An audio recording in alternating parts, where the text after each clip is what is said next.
नमस्कार दोस्तों, स्वागत है आप सभी का प्रेप सर जी के यूट्यूब चैनल पर। मैं हूं सौरभ अग्रवाल।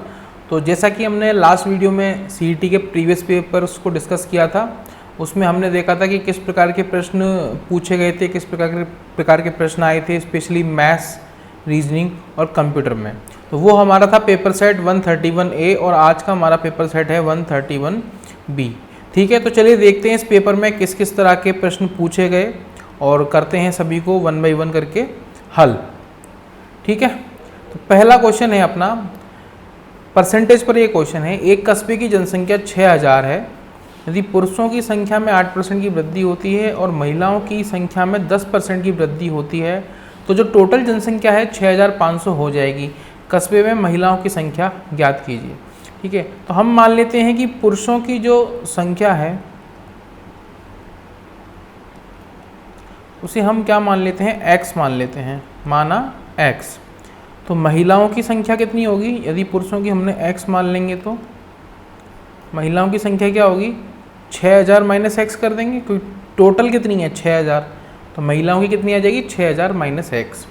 अब जैसा जैसा प्रश्न में कहा है हम वही करते हैं प्रश्नानुसार। देखिए क्या बोला है कि यदि पुरुषों की संख्या में 8% की वृद्धि होती है, पुरुषों की संख्या हमने मानी x, 8% वृद्धि का मतलब इनकी 108% टोटल जनसंख्या हो जाएगी। 8% की वृद्धि यानी कि 100 + 8/100। और महिलाओं की संख्या में 10% की वृद्धि होती है, तो महिलाओं की संख्या है 6000 माइनस x और इसमें वृद्धि की है हमने 10% की यानी कि 110/100 और टोटल कितनी हो रही है 6500। तो अब हम इस समीकरण को हल कर लेंगे तो हमारा आंसर आ जाएगा। ठीक है, तो देखिए हम क्या करते हैं, 1/100 को अगर हम पूरा कॉमन ले लें इसमें से तो ये आ जाएगा 108x प्लस के 110 को मल्टीप्लाई करेंगे यहाँ पे तो कितना आएगा, देखिए 6000 माइनस x इंटू 110 और ये इधर 100 को हम नीचे से कॉमन लेके चले गए और राइट साइड में मल्टीप्लाई कर दिया। देखिए कॉमन लेने का यहाँ फ़ायदा ये है कि हमें कैलकुलेशन आसान बनानी है, कैलकुलेशन को हमें जटिल नहीं बनाना है। हम चाहें तो यहाँ पर इनको भी काट सकते थे पर हमारी वो कैलकुलेशन थोड़ी सी कॉम्प्लेक्स हो जाती है। अब हम देखें तो ये 108x, इसको मल्टीप्लाई करेंगे तो 4 जीरो आ जाएंगी और 66 माइनस 110x और ये कितना आ गया 65, 2 जीरो और 2 जीरो 100 वाले। ठीक है, अब x एक तरफ कर लेंगे और बाकी संख्या एक तरफ कर लेंगे तो ये कितना हो जाएगा 110x माइनस 108x बराबर 66,000 में से 65,000 माइनस करेंगे तो कितना, देखिए ये है 6,60,000, ये 6,50,000, तो इसमें कितना आएगा माइनस करने पर 10,000। यहाँ कितना आया 2x बराबर 10,000, तो x बराबर कितना आ गया 5,000। और x क्या है यहाँ पर पुरुषों की संख्या और महिलाओं की संख्या क्या आ जाएगी, महिलाओं की संख्या क्या आ जाएगी 6000 में से माइनस करेंगे 5000 तो 1000। पूछा क्या हमसे महिलाओं की संख्या, तो महिलाओं की संख्या क्या आ गई 1000। ठीक है, क्लियर है, सिंपल क्वेश्चन है काफ़ी। नेक्स्ट क्वेश्चन देखते हैं। 4 संख्याएं दी गई हैं, प्रथम 3 संख्याओं का औसत 15 है और अंतिम 3 संख्याओं का औसत 16 है। अंतिम संख्या 19 है, तो प्रथम संख्या किसके बराबर होगी। मान लेते हैं हम 4 संख्याएं हमारे पास कुछ इस प्रकार से हैं A, B, C और D मान लेते हैं हम। ठीक है, प्रथम 3 संख्याओं का औसत यानी कि A plus B plus C, औसत का मतलब 3 से भाग दे देंगे, राशियों का योग बटे राशियों की संख्या बराबर 15। तो यहाँ से A plus B plus C का मान कितना आ जाएगा 45। ये हमारी होगी इक्वेशन 1, 45 आ गया। इसी तरह से दिया है कि अंतिम 3 संख्याओं का औसत यानी कि B, C और D का, तो इसी तरह से हम निकालेंगे B plus C plus D कितना आ जाएगा 16 है औसत, तो 16 इंटू 3 करेंगे तो 48। ये हमारी आ गई समीकरण 2। अब यहाँ पे अंतिम संख्या दे रखी है 19 यानी कि D का मान हमें यहाँ पर दे रखा है 19। तो सबसे पहले हम क्या करें, यहाँ पर हम D का मान रख दें समीकरण 2 में। समीकरण 2 में हम D का मान रखेंगे तो B प्लस C कितना आ जाएगा 48 माइनस 19, तो B प्लस C का मान कितना आ गया यहाँ पर 29, कितना आ गया 29। अब यदि हम B प्लस C का मान समीकरण 1 में रख दे तो हमें A का मान मिल जाएगा। तो b प्लस सी का मान समीकरण 1 में रखने पर, तो a b प्लस सी का मान 29 और बराबर कितना आएगा यहाँ पर 45। तो a बराबर कितना आ जाएगा 45 माइनस 29, तो ये कितना आ जाएगा 1 और 15 16, कितना आ जाएगा 16। तो यहाँ पर a का मान कितना आ गया 16। ठीक है, ये भी सिंपल है, आपका एवरेज से क्वेश्चन है। बहुत ही ऐसी सिंपल बेसिक क्वेश्चन आपके सीईटी में आते हैं और ऐसे ही अभी आगे आने की उम्मीद है। नेक्स्ट क्वेश्चन है आपका मेंसुरेशन से, यानी कि क्षेत्रमिति से, हम बोलते हैं इसको मेंसुरेशन भी बोलते हैं। ठीक है, यहाँ दिया गया है दो समबाहु त्रिभुजों के क्षेत्रफलों का अनुपात 36:25 है, तो इनके परिमापों का अनुपात क्या होगा। सबसे पहले आपको पता होगा समबाहु त्रिभुज ऐसे त्रिभुज जिनकी सभी भुजाएं क्या होती हैं, बराबर होती हैं। जैसे कि इस तरह से हम कुछ ले लें, ए बी सी मान लीजिए कोई एक समबाहु त्रिभुज है, तो इसमें क्या होगा ए बी बराबर बी सी बराबर सी ए, और प्रत्येक कोण कितने का होगा, कोण ए बराबर कोण बी बराबर कोण सी बराबर इसमें होता है 60 डिग्री का प्रत्येक कोण होता है। ठीक है, अब हम बात करें इसके क्षेत्रफल की, तो समबाहु त्रिभुज का क्षेत्रफल, समबाहु त्रिभुज का क्षेत्रफल दिया जाता है √3/4 ए स्क्वायर। ए यहाँ पर इसकी होती है भुजा, क्या होती है भुजा, जो कि तीनों भुजाएं समान होती हैं। ठीक है, अब पूछा हमसे इसके परिमापों का अनुपात क्या होगा। दो समबाहु त्रिभुज हैं, तो हम मान लेते हैं त्रिभुज 1 अनुपात त्रिभुज 2। ठीक है, पहले वाले त्रिभुज की भुजा हमने मान ली A1 है और दूसरे वाले त्रिभुज की भुजा हमने मान ली A2 है। तो हम क्या करेंगे, इसका क्षेत्रफल क्या होगा √3/4 A1 का स्क्वायर, और ये क्या हो जाएगा √3/4 A2 का स्क्वायर। या √3/4 से √3/4 कैंसिल, तो A1 स्क्वायर बटे A2 स्क्वायर, ये किसके बराबर दे रखा है 36/25।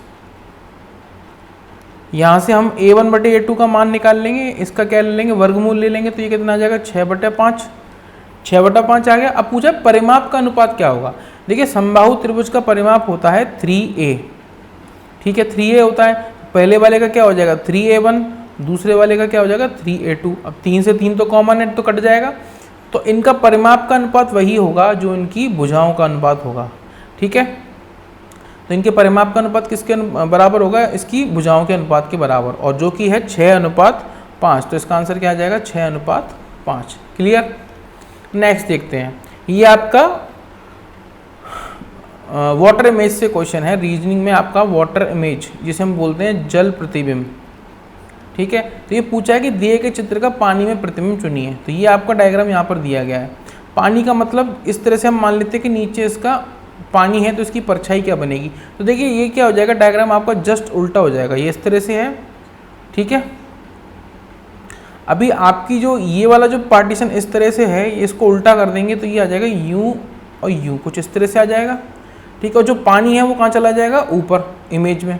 तो इस तरह से किस में दे रखा है, देखिए इस तरह से आपको दे रखा है ओनली ऑप्शन बी में। किस में दे रखा है, ऑप्शन बी में। तो इसका आंसर क्या हो जाएगा ऑप्शन बी। यहाँ पानी ऊपर की तरफ चला जाएगा, और जो लाइन इस तरह से थी, यहाँ से जो लाइन जो नीचे की ओर थी ये ऊपर की तरफ हो जाएगी, और जो लाइन का ऊपर वाला पार्ट है वो नीचे की तरफ हो जाएगा। तो आपका आंसर आ जाएगा ऑप्शन बी। ठीक है, क्लियर है। नेक्स्ट क्वेश्चन देखते हैं। 9 + 7 = 58, 3 + 11 = 124, तो 13 + 5 बराबर होगा। रीजनिंग का ये क्वेश्चन है। यहाँ पर हमें सबसे पहले क्या फाइंड आउट करना होगा कि इनमें क्या रिलेशन है। 9 + 7 बराबर हमें दिया हुआ है 58, 3 + 11 बराबर हमें दिया हुआ है 124। तो देखिए यहाँ पर क्या रिलेशन है कि 7 का तो स्क्वायर किया गया है, यानी कि 7 का स्क्वायर, और उसमें फिर 9 को जोड़ा गया है। 7 का स्क्वायर करेंगे तो कितना आएगा 49, और +9 तो ये कितना आ जाएगा 58। इसी तरह से हम यहाँ देखें तो 11 का स्क्वायर कितना 121, और प्लस कर दिया 3 तो ये कितना क्या 124। तो इसके अकॉर्डिंग 13 + 5 में क्या रिलेशन बनेगा। सबसे पहले हमें करना पड़ेगा 5 का स्क्वायर यानी कि 25, इसमें ऐड करना होगा 13, और 13 और 25 को जोड़ेंगे तो अपना आ जाएगा 38। कितना आ गया 38। सिंपल है। देखिए इन तरह के क्वेश्चन में लॉजिक तब लगता है जब आप बहुत ज़्यादा प्रैक्टिस कर लेते हैं। हो सकता है इसमें सिंपल कुछ ऐसा लॉजिक हो कि दोनों को जोड़कर आ जाए, घटाकर आ जाए, एक संख्या को डबल करके जोड़ रहे हो या दूसरी संख्या को कुछ ट्रिपल डबल करके जोड़ रहे हो, तो वो रिलेशन आपको निकालना होता है। आप जैसे जैसे इसकी क्वेश्चन की जितनी ज़्यादा प्रैक्टिस करेंगे आपको पता लग जाएगा कि इसमें किस तरह से पता रिलेशन आ रहा है। अब जैसे कि एक आइडिया ये भी लगाया जा सकता है, जैसे कि पहले हम सोचे कि 9 का स्क्वायर करके देखें, तो 9 का स्क्वायर 81 होता है। अगर 7 माइनस भी करेंगे तो अभी कुछ उसके इक्वल नहीं आ रहा। फिर हमने सोचा कि 7 का हम स्क्वायर करें तो 49, तो 49 में 9 जोड़ के इसके आसपास की वैल्यू आ रही, मतलब सेकंड डिजिट के स्क्वायर के आसपास की वैल्यू यहाँ दे रखी है। जैसे कि 11 का स्क्वायर 121 होता है, यहाँ 124 है, तो इसके स्क्वायर के आसपास की वैल्यू यहाँ पर दे रखी है। तो हमने सोचा कि इसका स्क्वायर लगा के देखते हैं हमारा आंसर आ सकता है क्या। तो इस मेथड से हमारा आंसर बिल्कुल एक्यूरेट आ गया है। ठीक है, नेक्स्ट क्वेश्चन है आपका साधारण ब्याज से। साधारण ब्याज से, ठीक है, प्रश्न दिया गया है कि सरल ब्याज पर एक राशि 4 वर्ष में 1120 रुपये और 5 वर्ष में 1200 रुपये हो जाती है। देखिए 4 वर्ष में कितनी हो रही है 1120 और 5 वर्षों में कितनी हो रही है 1200। तो एक साल में ये राशि कितनी बढ़ी यहाँ पर 80 रुपये। तो आपको सबसे पहली चीज़ ये पता होनी चाहिए कि साधारण ब्याज के अंदर साधारण ब्याज का एक फिक्स राशि है, यानी कि प्रत्येक वर्ष साधारण ब्याज की जो राशि रहती है उस एक समान रहती है। यानी कि चौथे वर्ष में 1120 है, 5वें वर्ष में मान लो 80 रुपये बढ़ी है, तो अगर हम छठे वर्ष की बात करेंगे तो यहाँ पर भी जो राशि आएगी वो कितने 80 रुपये से ही बढ़ेगी। मतलब इसमें साधारण ब्याज में ब्याज फिक्स होता है, चक्रवृद्धि ब्याज की तरह नहीं होता कि ब्याज पे ब्याज लगता हो, यहाँ मूलधन पे ही ब्याज लगता है। ठीक है, अब यहाँ पूछा कि मूलधन बराबर है, तो जैसा कि हम जानते हैं कि 4 वर्ष बाद इतना है। यदि हम 1 वर्ष पहले जाते हैं, यहाँ पर 3 वर्ष की हम बात करें तो कितना रहा होगा अमाउंट, इसमें से 80 माइनस कर देंगे, -80 कर दिया। फिर हम और पहले जाते हैं 2 वर्ष पहले तो और -80 कर देंगे। यदि 1 वर्ष और पहले जाते हैं तो -80 कर देंगे। ठीक है,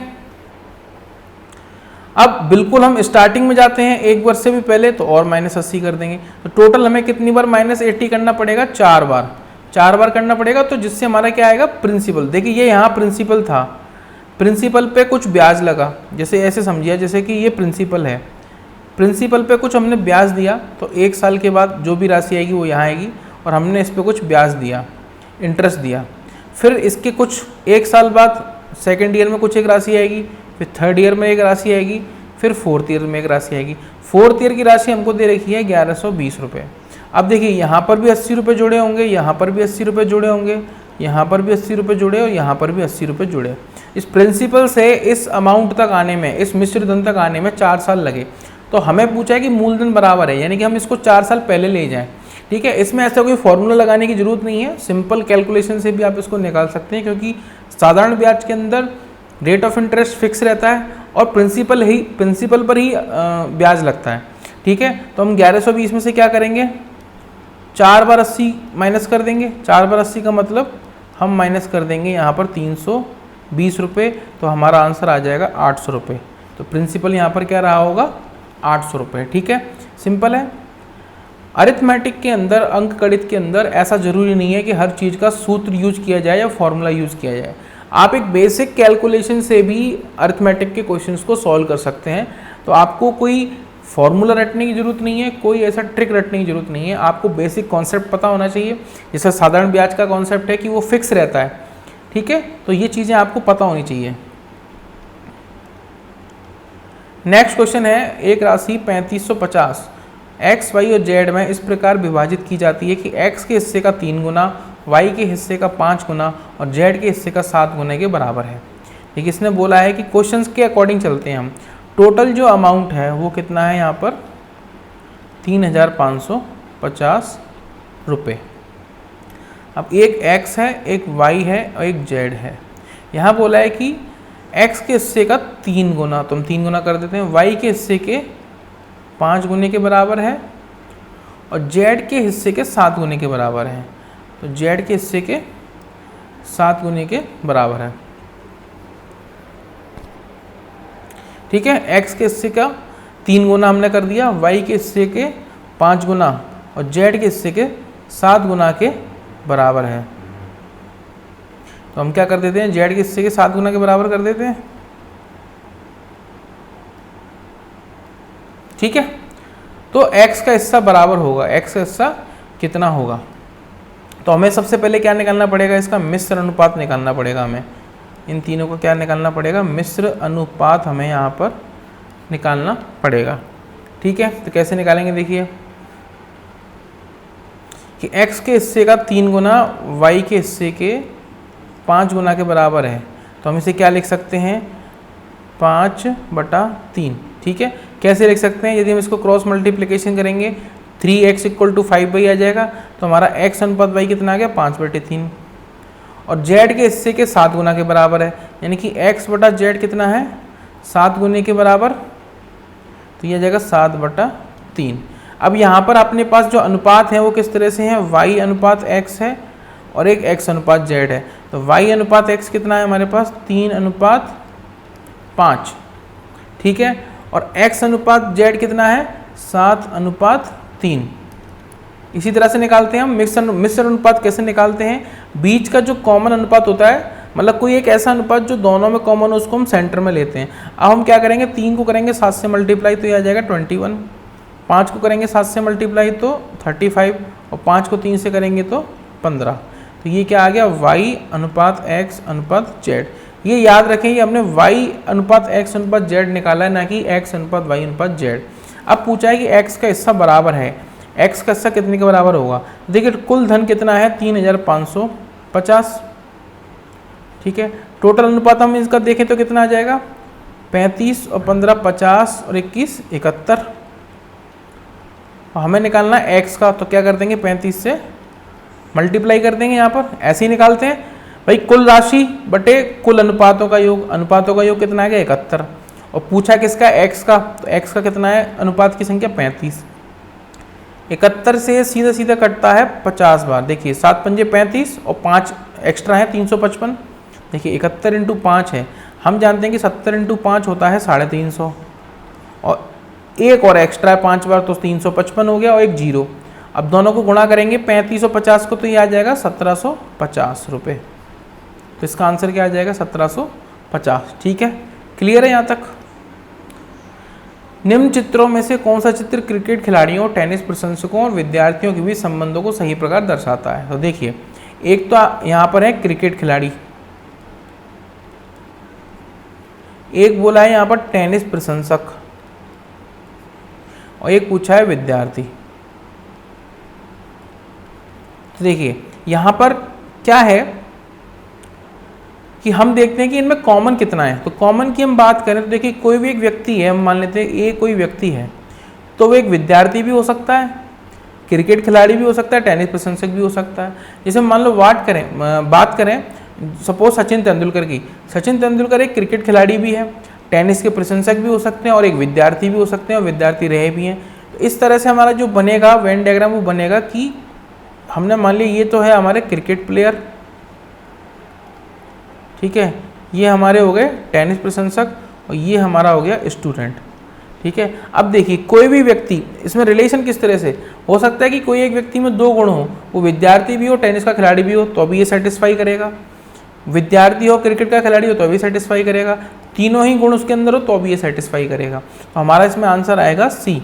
ठीक है, तो ये इस तरह से वेन डायग्राम हम इसके बनाते हैं। जब तक कोई स्पेशल कंडीशन ना दी गई हो तो हम जो स्टैंडर्ड कंडीशन होती है उसी को मानकर वेन डायग्राम बनाते हैं। ठीक है, चलते हैं नेक्स्ट क्वेश्चन पे। निम्न चित्र में लुप्त पद ज्ञात कीजिए। तो देखिए यहाँ दे रखा है हमें 3C, फिर दे रखा है 27A और फिर दे रखा है 9C, फिर है 2B क्वेश्चन मार्क 4A, फिर है 4A 64B 16B। ठीक है, एक हमें साथ के साथ क्वेश्चंस में ऑप्शंस को भी ध्यान रख के चलना होता है कि ऑप्शन हमें किस तरह से दिए गए हैं, कोई हमें उल्टा पुल्टा लॉजिक नहीं लगाना है, ऑप्शन के अकॉर्डिंग भी चलना है। अब यहाँ जैसे हम देख पा रहे हैं कि एक तो यहाँ पर नंबर दे रखा है और एक यहाँ पर अल्फ़ाबेट दे रखा है, सभी में इस तरह से दे रखा है, तो हमारा आंसर भी कैसे आएगा, एक नंबर आएगा एक अल्फ़ाबेट आएगा। ठीक है। अल्फ़ाबेट में ऑप्शन में बी और सी दे रखा है तो ए तो आने से रहा। अब हम देखें यहाँ पर क्या रिलेशन है, यहाँ पर 3 और 9 को मल्टीप्लाई करें तो वो कितना होता है 27। इसी तरह से 4 और 16 को मल्टीप्लाई करें तो कितना होता है 64। तो जो नंबर आएगा यहाँ पर, नंबर क्या आएगा, 2 और 4 को मल्टीप्लाई करेंगे तो 8। 8 आते ही हमारे ये दोनों ऑप्शन तो हो गए एलिमिनेट, मतलब इन दोनों में से तो आंसर नहीं आ सकता, आंसर आएगा इन दोनों में से। अब बात आती है कि बी आएगा कि सी आएगा, बी आएगा कि सी आएगा। तो देखिए यहाँ पर हम अगर रो वाइज देखें, इस रो के अंदर ए बी सी यानी कि तीनों लेटर दे रखे हैं, यहाँ पर ए और बी दे रखा है और यहाँ पर भी ए बी सी दे रखा है। यानी कि रो के अंदर क्या पैटर्न फॉलो हुआ है कि एक लेटर एक ही बार आया है, यहाँ पर 2 बार नहीं आया। तो यहाँ ए आ गया, बी आ गया, तो यहाँ पर क्या आएगा सी। तो यहाँ पर हमें क्या रखना पड़ेगा सी। तो हमारा आंसर क्या आ जाएगा 8C। ठीक है, क्लियर है। नेक्स्ट क्वेश्चन है ब्लड रिलेशन से। अनीता भावेश की पत्नी व चंचल अनीता की बहन है। तो देखिए अनीता भावेश की पत्नी, भावेश की पत्नी कौन है अनीता, ठीक है, और चंचल अनीता की बहन है। अब चंचल कौन है, इसको एक बार यहाँ नीचे बना लेते हैं, ठीक है। भावेश की पत्नी कौन है अनीता, ठीक है। अनीता भावेश की पत्नी है। पुरुष के लिए हम प्लस का साइन लेते हैं और महिला के लिए हम माइनस का साइन लेते हैं। चंचल अनीता की बहन है। अब चंचल है कोई, वो क्या है इसकी बहन है, क्या है बहन है, ये पत्नी है। दिनेश चंचल का पति है। अब दिनेश कौन है, इसका पति है, जबकि रमेश दिनेश का पुत्र है। रमेश कौन है, दिनेश का पुत्र है। रमेश क्या है, इसका पुत्र है। रमेश का भावेश से क्या संबंध है। अब देखिए इस क्वेश्चन को आप अपनी ऊपर फैमिली के ऊपर लेके देखिए। जैसे मान लीजिए भावेश की पत्नी अनीता है, ठीक है, तो आप हैं, आपकी पत्नी है। अब पत्नी की बहन आपकी कौन हुई, साली हुई, ठीक है। चंचल आपकी कौन हुई, साली, और साली का पति आपका कौन हुआ, साड़ू भाई हुआ, साड़ू भाई हुआ, ठीक है। अब उसका जो लड़का है वो आपका कौन लगेगा, आपका एक तरह से नीफ्यू लगेगा, नीस जो भी आपका लगेगा, भतीजा लगेगा एक तरह से देखा जाए तो। अब यहाँ पूछा है कि रमेश का भावेश से क्या संबंध है, रमेश का भावेश से, तो भावेश कौन लगेगा इसका, भावेश इसके लगेंगे मौसा जी लगेंगे, मौसा जी लगेंगे। अब यहाँ चूंकि यहाँ मौसा जी नहीं है ऑप्शन में, तो क्या आएगा चाचा या अंकल, इस तरह का कुछ आएगा। तो यहाँ पर ऑप्शन क्या है, चाचा ऑप्शन है, तो चाचा इसका आंसर हो जाएगा, ठीक है। क्योंकि यहाँ पर देखिए अनीता चंचल अनीता की बहन है, ये अनीता इसकी बीवी है, तो ये दोनों बहनें हैं। तो ये जो बहन का लड़का है वो कौन लगेगा, मौसी बोलेगा, और उसके हस्बैंड को क्या बोलेगा, मौसा जी। तो यहाँ पर चाचा दे रखा है, रमेश का भावेश से संबंध, बाकी तो इसको अंकल बोल सकते हैं हम, या फिर प्रॉपर अगर शब्द नहीं है तो अंकल हम यूज़ कर सकते हैं, कॉमन वर्ड, ठीक है।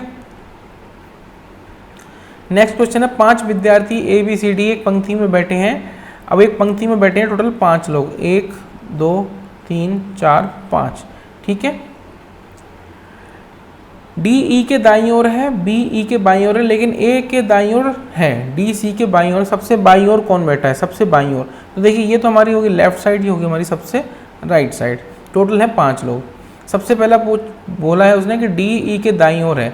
अब DE के दाईं ओर है, तो अगर मैं E को यहाँ मानता हूँ तो D यहाँ भी हो सकता है, ठीक है। BE के बाईं ओर है। अब चूंकि BE के बाईं ओर है तो E इस कॉर्नर पे तो नहीं हो सकता, तो ये तो हमारा पैटर्न कैंसिल हो गया। अब बोला कि BE के बाईं ओर है, बाईं ओर का मतलब B इधर है, E कहीं इधर होगा, तो D इधर होगा, क्योंकि DE के दाईं ओर है। ये हमें सारे रिलेशन लेके चलने होते हैं, ठीक है। BE के बाईं ओर है लेकिन A के दाईं ओर है, A के दाईं ओर है मतलब A इधर होगा। B की बात चल रही है, देखिए ये सेंटेंस जो है ना कि BE के बाईं ओर है लेकिन A के दाईं ओर है, तो ये B के लिए बात हो रही है यहाँ पर। B E के रेस्पेक्ट में तो बाई यानी कि लेफ्ट साइड में है, A के रेस्पेक्ट में दाईं ओर है।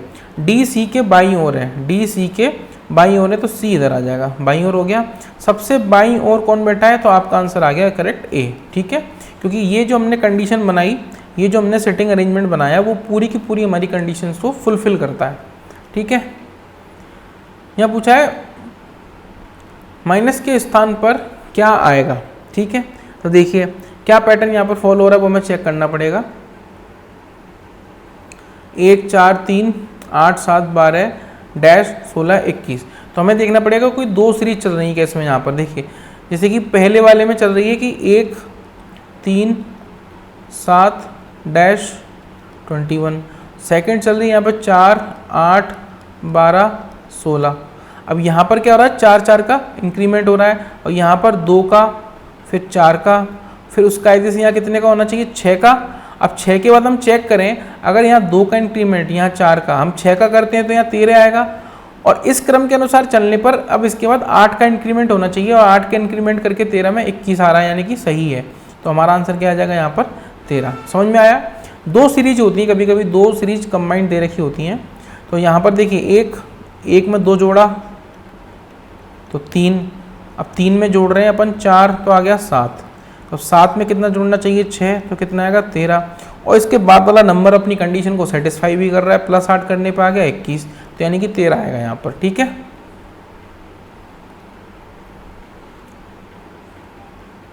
देखिए अब ये कथन और निष्कर्ष का एक क्वेश्चन है यहाँ पर। एक अच्छा झगड़ालू बनने के लिए एक आदमी को बुद्धिमान होना चाहिए। अच्छे झगड़ालू बातूनी और उबाऊ होते हैं। ये कथन दिया गया है कि एक अच्छा झगड़ालू बनने के लिए एक आदमी को बुद्धिमान होना चाहिए। अच्छे झगड़ालू बातूनी और उबाऊ होते हैं। अब निष्कर्ष बोलते हैं यहाँ पर कि सभी बुद्धिमान व्यक्ति उबाऊ होते हैं और सभी बुद्धिमान व्यक्ति अच्छे झगड़ालू होते हैं। तो हमें यहाँ पर अपने मन से कुछ भी नहीं लगाना है, हमें कथन पर ध्यान देना है और कथन में ये देखना है कि कोई अगर यूनिवर्सल ट्रुथ है, सार्वभौमिक सत्य है, तो हम उसको सही मानते हैं, अन्यथा हम अपने मन से कोई भी अज्यूम नहीं करते हैं। अब यहाँ बोला गया कि एक अच्छा झगड़ालू बनने के लिए एक आदमी को बुद्धिमान होना चाहिए, हमने मान लिया। अच्छे झगड़ालू बातूनी और उबाऊ होते हैं। सभी बुद्धिमान व्यक्ति उबाऊ होते हैं, बिल्कुल भी फिट नहीं बैठता यहाँ पर, यहाँ कहीं भी नहीं लिखा। जबकि इसमें बोला गया कि बुद्धिमान होना चाहिए, इसका मतलब ये नहीं है कि बुद्धिमान व्यक्ति उबाऊ होते हैं। सभी बुद्धिमान व्यक्ति अच्छे झगड़ालू होते हैं, ये भी बिल्कुल सही नहीं है, क्योंकि देखिए एक अच्छा झगड़ालू बनने के लिए एक आदमी को बुद्धिमान होना चाहिए। इसका मतलब ये नहीं है कि सभी बुद्धिमान व्यक्ति अच्छे झगड़ालू होते हैं। ठीक है, तो यहाँ पर ना तो एक अनुसरण करता है ना ही अनुसरण 2 करता है, दोनों ही कथन यहाँ पर इसको अनुसरण नहीं करते हैं। क्लियर। यदि किसी कूट भाषा में गॉड शब्द का कूट यानी कि इसको कोड किया गया 78 और ग्रेट को कोड किया गया 255, तो गिफ्ट का क्या होगा। तो देखिए गॉड, हम देखें कि जी आता है 7 पर, ओ आता है 15 पर और डी आता है 4 पर। यदि हम तीनों का टोटल करें तो ये होता है 15 4 19 7 26। अब यहाँ पर जो लेटर की संख्या है वो कितनी है 3, तो 26 को यहाँ पर 3 से किया गया मल्टीप्लाई, तो ये आ गया आपका 78। अब हमें चेक करना होगा कि इस कंडीशन से सेकंड वाला भी सही जा रहा है कि नहीं जा रहा। अब जैसे यहाँ सेकंड दे रखा है ग्रेट, जी आपका 7, आर हो गया 18, ई हो गया 5, ए हो गया 1 और टी हो गया 20। सभी को जोड़ेंगे तो 18 7 25 और 5 30 और 20 50 और 1 51। अब यहाँ पर जो लेटर्स की संख्या वो कितनी है 5, तो 5 से मल्टीप्लाई करेंगे तो ये आ गया 255। तो ये कंडीशन बिल्कुल सही बैठ रही है।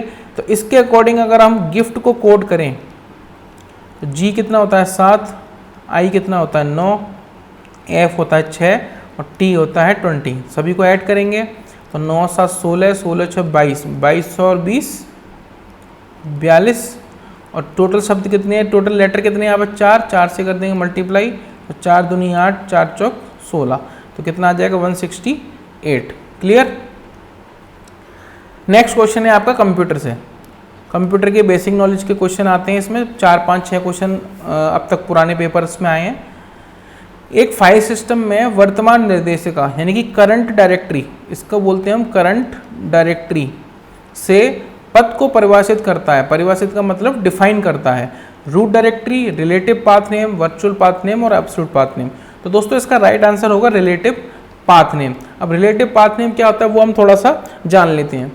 किसी भी फाइल सिस्टम में रिलेटिव पाथ नेम क्या डिफाइन करता है, करंट डायरेक्टरी को क्या करता है, करंट डायरेक्टरी को डिफाइन करता है। Relative path is defined as the path related to the present working directory. जैसा कि मैंने बताया, when building a website on a single server, relative path names are commonly used with URLs to refer to file in other directory।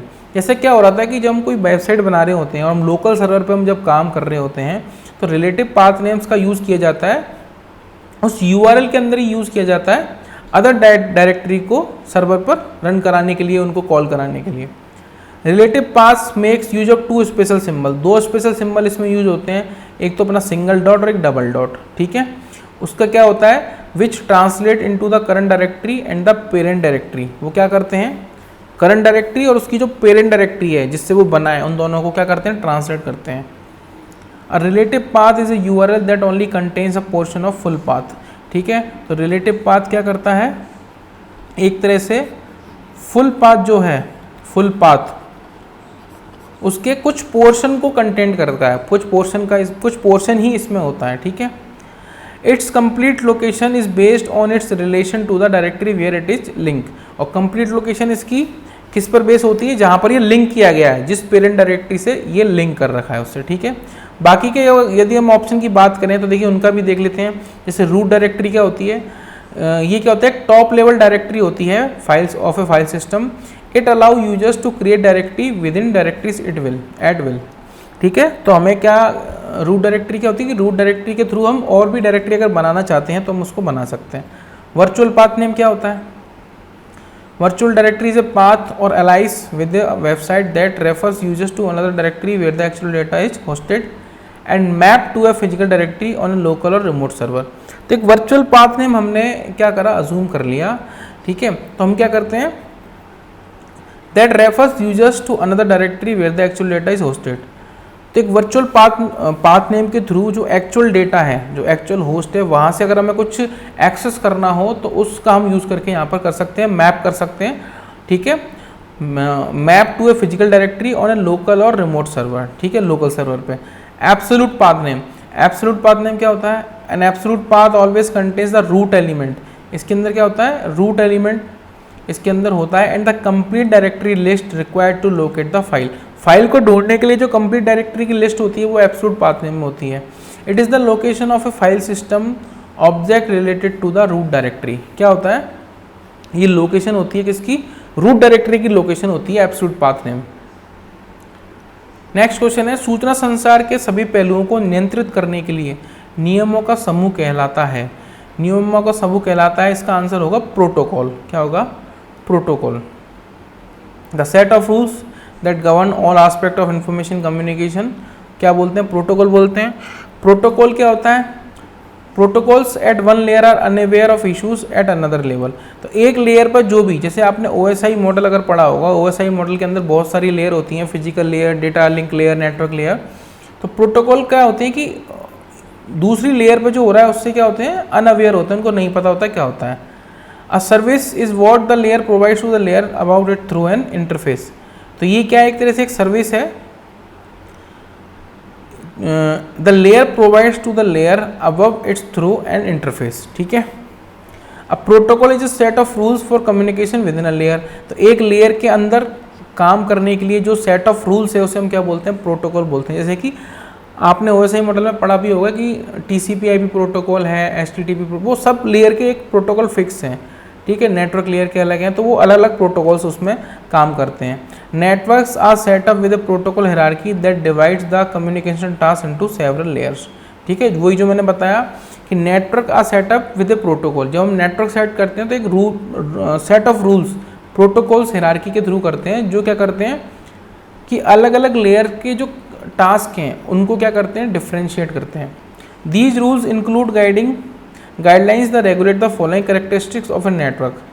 तो ये rules क्या क्या होते हैं इसके अंदर, कैरेक्टरिस्टिक्स इसके नेटवर्क के। The rules include guidelines that regulate the following character, जैसे कि access method, physical topologies, type of cabling, cabling मतलब कैसे उनको कनेक्शन करना है, स्पीड ऑफ डेटा ट्रांसफर। इन सभी के लिए क्या होता है, एक गाइडलाइन होती है, एक रूल्स होती है, जिनको हम बोलते हैं set of rules protocols.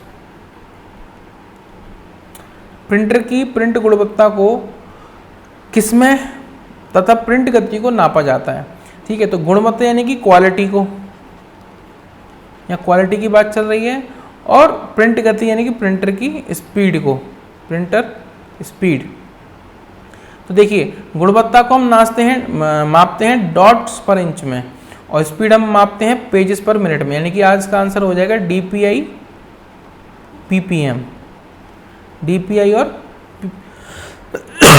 ppm, ठीक है, डॉट्स पर इंच और पेजेस पर मिनट। DPI क्या होती है? It represents the number of ink dots the printer can place in area of 1 square inch, यानी कि 1 स्क्वायर इंच में कितनी इंक डॉट्स आ सकती हैं मैक्सिमम, वो DPI उसको रिप्रेजेंट करता है। It refers to the physical dot density of an image when it is reproduce as a real physical entity, for example printed on to paper. जब हमें पेपर पर कोई चीज़ प्रिंट करानी है तो हम जितनी DPI उसमें सेट करेंगे उसी के अकॉर्डिंग पेपर पर उतनी ही इंटेंसिटी का या डेंसिटी का अच्छा प्रिंट आएगा, ठीक है। तो ये क्या करती है, प्रिंटिंग क्वालिटी जो होती है वो DPI पर डिपेंड होती है। इन प्रिंटिंग डॉट्स पर inch is the usual measure of printing image quality on paper. जैसा कि मैंने बताया, पेपर पर क्या होती है, अच्छी क्वालिटी की इमेज प्रिंट करने के लिए हम DPI जितनी ज़्यादा रखेंगे उतनी ही बेहतरीन इमेज आएगी। The less the DPI the less sharp the image and vice versa. जैसा कि वही मैंने बताया, जितना कम हम DPI रखेंगे उतनी लोअर क्वालिटी की इमेज आएगी और जितना हम अच्छा रखेंगे उतनी हाई क्वालिटी की।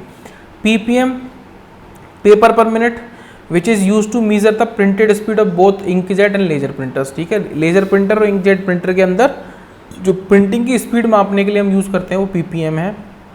Most printer include a PPM rating for both black and colour document, ठीक है। क्या होता है, इनकी रेटिंग जो है PPM, मतलब चाहे ब्लैक एंड वाइट प्रिंटर हो चाहे कलर प्रिंटर हो, दोनों के लिए क्या करते हैं, PPM रेटिंग होती है। These speed measurements are typically listed in the printer's technical specification. तो ये PPM अगर आपको जो अपन प्रिंटर खरीदते हैं उसके टेक्निकल स्पेसिफिकेशन में पूरा यहाँ पर दे रखा होता है। MS वर्ड, अगला क्वेश्चन है, MS वर्ड के साथ कार्य करते समय कौन सा विकल्प फाइल मेनू में नहीं होता है? देखिए, फाइल मेनू में प्रिंट व्यू भी होता है, सेव भी होता है, सेव एज भी होता है, लेकिन हेडर एंड फुटर यहाँ पर नहीं होता है। तो आपका आंसर क्या हो जाएगा, हेडर एंड फुटर, ठीक है, हेडर फुटर हो जाएगा, फाइल होता है। अब हेडर फुटर को आपको एक्सेस कैसे करना है, इंसर्ट मेन्यू में जाएंगे, हेडर फुटर पे क्लिक करेंगे, चूज द हेडर, आपको जो भी हेडर स्टाइल चाहिए वो आप सेलेक्ट कर लीजिए। Some built in header and footer designs include page numbers, add or change the text for the header footer, ठीक है। तो कुछ जो उसके हेडर फुटर के फॉर्मेट है उनमें क्या होता है, पेज नंबर इंक्लूड रहता है और जिसे आप बाकी अपने अकॉर्डिंग चेंज भी कर सकते हैं। और बाकी कुछ और जानकारी देख लेते हैं, जैसे कि माइक्रोसॉफ्ट वर्ड या MS word is a word processor और ग्राफिकल वर्ड प्रोसेसिंग प्रोग्राम। आप सभी को पता है MS वर्ड आजकल सभी लगभग यूज़ करते हैं। एक तरह से क्या है, ये वर्ड प्रोसेसिंग सॉफ्टवेयर है। आप जिसमें क्या कर सकते हैं, क्वालिटी डॉक्यूमेंट बना सकते हैं, रिपोर्ट्स कर सकते हैं, लेटर फ्रेम कर सकते हैं, ठीक है। Unlike a plain text editor, Microsoft Word has features including spell check का फीचर है, ग्रामर चेक, टेक्स्ट फॉर्मेटिंग, आप मतलब बहुत हद तक इसमें आप सारे काम इसमें MS वर्ड में कर सकते हैं। नेक्स्ट क्वेश्चन है कि एक कंप्यूटर स्प्रेडशीट में क्या सही है यदि आप वर्तमान या सक्रिय सेल B4 है, जैसे आपकी कोई एक्सेल शीट में काम कर रहे हैं, मान लीजिए ये आपका सेल है B4 और ये आपकी लोकेशन यहाँ एड्रेस बार पर यहाँ आती है, आपने एंटर की दबाई तो आपसे जस्ट नीचे वाले इसमें आ जाएंगे।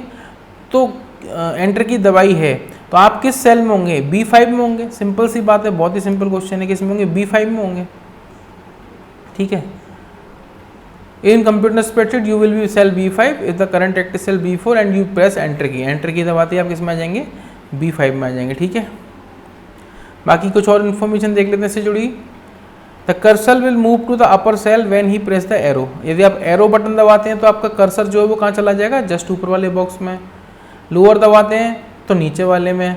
Cursor will move to the right, भाई जो एरो कीज होती हैं आपकी 4 इस तरह से, अप, डाउन, लेफ्ट और राइट। तो आप एरो की का जब यूज़ करेंगे एक्सेल के अंदर तो उसी के अकॉर्डिंग आपका सेल चेंज हो जाएगा, ठीक है।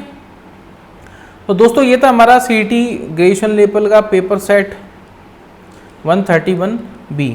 131A आपको पहले मैं बना के वीडियो दे चुका हूँ। आपके जो 2 और बच रहे हैं पेपर वो भी आज और कल में 4 अपलोड कर दिए जाएंगे। इन वीडियोस को आप एक बार अच्छे से देख लें, क्वेश्चन का पैटर्न समझ लें। लगभग इसी तरह के क्वेश्चन आपके जो आगामी 27-28 तारीख को CET के एग्ज़ाम में उसमें भी आ सकते हैं। तो एक बार देख लें, टॉपिक समझ लें। और अगर आपको ये वीडियो अच्छा लगा हो, हेल्पफुल लगा हो तो इसको लाइक कर दें, चैनल को हमारे सब्सक्राइब कर लें, प्रेप सर जी चैनल को, और अपने दोस्तों को भी इस वीडियो को अधिक से अधिक शेयर कर दें, ठीक है दोस्तों। और अगर आपका कोई सजेशन हो तो हमें आप कमेंट में बता सकते हैं। Thank you guys and all the best.